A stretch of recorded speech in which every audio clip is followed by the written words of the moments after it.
और अब आपको सीधे लिए चलते हैं RIC, जहां पर सरपंच सम्मान समारोह आयोजित किया गया है, जिसमें राजस्थान के CM भजन लाल शर्मा संबोधित कर रहे हैं। थोड़ी दूरियां हो गई। हर व्यक्ति चाहता है कि मेरा शहर में भी मकान है, मैं शहर में भी वो जाना चाहता हूं, लेकिन पहलू यह है कि इसमें कौन सी ऐसी बातें हैं जो गांव का व्यक्ति शहर आना चाहता है। चौधरी चरण सिंह जी कहते थे कि गांव का विकास होगा तो निश्चित रूप से हमारा देश समृद्ध होगा। अटल बिहारी वाजपेयी जी कहते थे अगर मेरे गांव का विकास होगा तो मेरे देश का विकास होगा। और उसी अवधारणा पर देश के यशस्वी पूर्व प्रधानमंत्री स्वर्गीय अटल बिहारी वाजपेयी जी ने गांव के लिए योजना लाई। क्योंकि गांव के लिए योजना लाए, उन्होंने हर गांव को सड़क से जोड़ने का काम किया। क्यों कि जब तक गांव के अंदर शिक्षा, चिकित्सा, सड़क, बिजली, पानी ठीक प्रकार से नहीं होगा तो गांव से पलायन हो। उस अवधारणा पर उन्होंने एक गांव को सड़क से जोड़ा।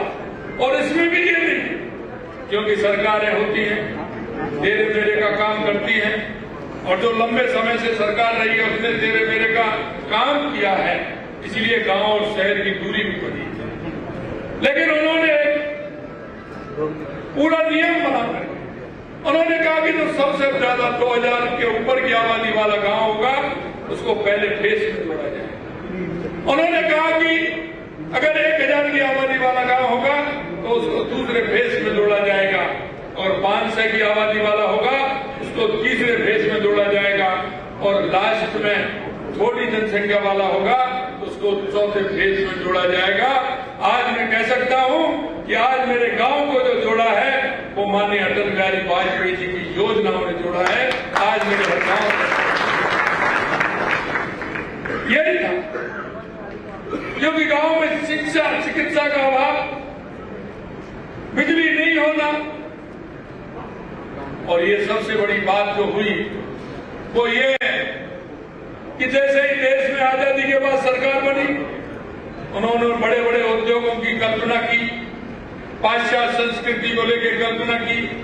मेरे गांव के, मेरे उस क्षेत्र के जो अपने लोकल थे संसाधन, कुटीर उद्योग थे, उन कुटीर उद्योगों की तरफ ध्यान नहीं दिया और बड़े बड़े उद्योग लगा दिए, जिससे उन कुटीर उद्योगों की स्थिति खराब होती चली गई। आज मेरे गांव में पहले जो गांव का व्यक्ति देखता था, उसका व्यक्ति लोहे का काम होता था, लोहार करते थे, मनार चूड़ी बनाते थे, सारे काम जो होते थे हमारे गांव में होते थे, शादी ब्याह भी गांव में होते थे और गांव का विकास भी होता था। उनको लोकल खरीदते थे तो उनको उसका फायदा भी मिलता था। लेकिन कुटीर उद्योग जो हमारे बढ़ने चाहिए, आज हम स्किल डेवलपमेंट के माध्यम से देश के यशस्वी प्रधानमंत्री नरेंद्र मोदी जी कहते हैं लोकल फॉर वोकल। हम लोकल को अगर आगे प्रमोट करेंगे तो हमारे गांव के उस व्यक्ति को उसका फायदा मिलेगा। मैं आपसे कहना चाहता हूं, गांव के सभी सरपंच या विराजमान हैं, मित्रों, मैं आपसे एक ही बात कहना चाहता हूं, आपको मौका मिला है, आपको यह मौका ऐसे नहीं मिला, आपको मौका दिया है गांव के सरपंच बनने का।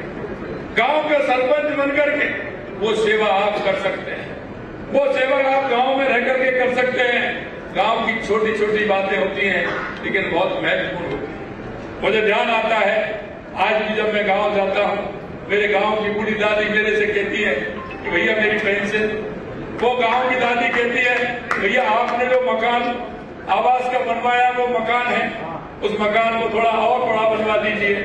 आज भी अगर जाते हैं तो उसके उस राशन की बात वो करती है। मैं आपसे कहना चाहता हूं मेरे भाइयों, आप सभी अच्छे पद पर, और सरपंच सबसे छोटी इकाई होती है मेरे गांव में, लेकिन सबसे मजबूत इकाई होती है।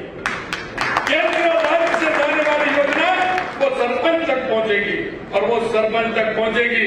सरपंच ठीक प्रकार से अगर उसको करना चाहेगा तो गांव के उस मेरे भाई को, मेरे बूढ़ी माँ को, मेरे उस भाई को उस योजना का लाभ मिलेगा। मैंने देखा, मैं सरपंच रहा था,